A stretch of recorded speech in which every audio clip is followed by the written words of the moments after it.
আসসালামু আলাইকুম। আপনাদের আজ দেখাবো 2 HP motor control box connection. প্রথমে আমি কন্ট্রোল বক্সের 4টি নাট খুলে নিব। খোলার পর দেখতে পারছি একটি কানেক্টর চ্যানেল এবং এই চ্যানেলের উপরে যে প্লাস্টিক আছে এর উপর বিভিন্ন সিম্বল দেওয়া আছে। আপনারা দেখতে পাচ্ছেন একটি কেবল এবং কেবলের মধ্যে বিভিন্ন কালার এবং এর উপর বিভিন্ন কালারের ফেরুল এবং ফেরুলের উপর বিভিন্ন চিহ্ন দেয়া আছে।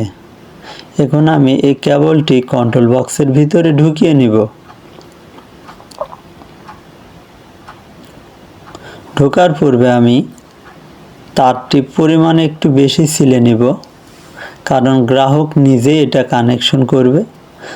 যাতে কানেকশনে সুবিধা হয় এর জন্য পরিমাণের অতিরিক্ত একটু বেশি পরিমাণে সিলে দিচ্ছি।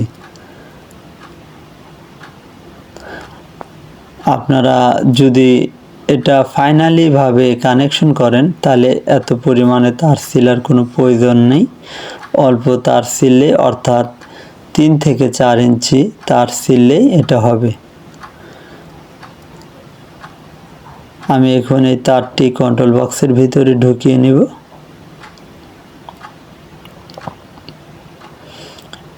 আপনারা এর যে গ্যালন আছে এটা টাইট দিয়ে নেবেন। এখন আমি এটা কানেকশন করব। কানেকশনের পূর্বে আপনাদের দেখিয়েছিলাম যে ফেরুল, এই ফেরুলটি পিছনের দিকে একটু টেনে দিব যাতে এর চিহ্নটা ভালোভাবে থাকে, কারণ এই তারটি আবার পুনরায় কাটিং হবে, যাতে এই সিম্বলটি বা এই ফেরুলটি যাতে কাটিং না হয়ে যায় এর জন্য এটা আমি পিছনের দিকে দিয়ে দিলাম। এখন আমি তারগুলো সিলে নিচ্ছি। আমার সিলা কমপ্লিট। এখন আমি এটা কানেকশন করব। কানেকশনের পূর্বে আমি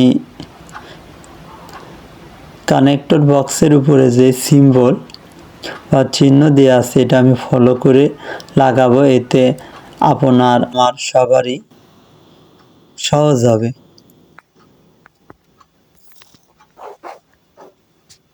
প্রথমে আমি লালটি আগে লাগিয়ে নিচ্ছি। লালটি তারের উপরে এ সিম্বল দেওয়া আছে। এরপরে আমি নীল তারটি লাগাবো।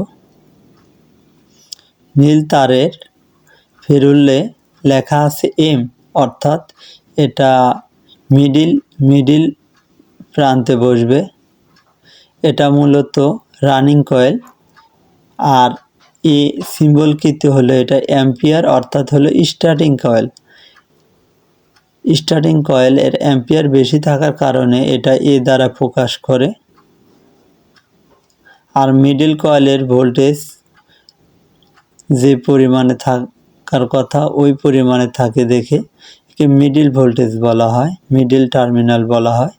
অর্থাৎ আপনি 220 ভোল্ট ইন করলে আপনারা 220 ভোল্টই পাবেন এবং স্টার্টিং কয়েলে বেশি পরিমাণে পাবেন। এখন আমি একের পর এক করে কানেকশন করতেছি। এখন আমি কালো তারটি কানেকশন করে নিচ্ছি। কালো তারের সিম্বল হলো সি, অর্থাৎ এটা হলো কমন প্রান্ত, অর্থাৎ স্টার্টিং কয়েলের এবং রানিং কয়েলের দুইটার সমন্বয়ে এটা হলো কমন প্রান্ত। এর জন্য একে কমন দ্বারা প্রকাশ করা হয়। আমি গ্রাউন্ডিংয়ের তারটিও লাগিয়ে নিচ্ছি। আপনাদের যদি লাইনে গ্রাউন্ডিং থাকে, গ্রাউন্ডিং তার থাকে, অর্থাৎ আর্থিং রড যদি পুঁতে নেন তাহলে ওইভাবে আপনারা সংযোগ দিবেন। আমি একের পর এক তারের সিম্বলের সাথে মিলিয়ে নিচ্ছি। আপনারা এভাবে মিলিয়ে নেবেন, এতে আপনার কাজে কোনো ভুল হওয়ার সম্ভাবনা নেই, 100% কাজ হবে। আমি আপনাদের দেখিয়ে দিচ্ছি। দেখেন প্রত্যেকটি তারের যে সিম্বল এটা মিলে গেছে। আমি মেন এল এবং এন প্রান্তে পূর্বেই কানেকশন করে দিয়েছিলাম। এখন আপনাদের বক্সটি লাগিয়ে দেখাবো। এছাড়াও কন্ট্রোল বক্সের উপরে ডায়াগ্রাম দেওয়া আছে, ওই ডায়াগ্রাম ফলো করে আপনারা কানেকশন করতে পারেন। আমার কানেকশন কমপ্লিট। এখন আমি এই বক্সটি লাগাবো।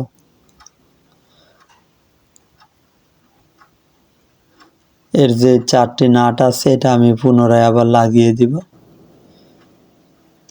আর কন্ট্রোল বক্সের উপর আপনারা দেখতে পাচ্ছেন একটি সিলেক্টর সুইচ আছে, একটি হলো পুশ সুইচ বা ওভারলোড প্রোটেক্টর সুইচ আছে এবং একটি ইন্ডিকেশন ল্যাম্প আছে, ইন্ডিকেটর ল্যাম্প। এটা বিদ্যুৎ আছে কিনা এটা আপনারা মোটর চালু থাকলে আপনারা দেখতে পারবেন। আমার কানেকশন কমপ্লিট।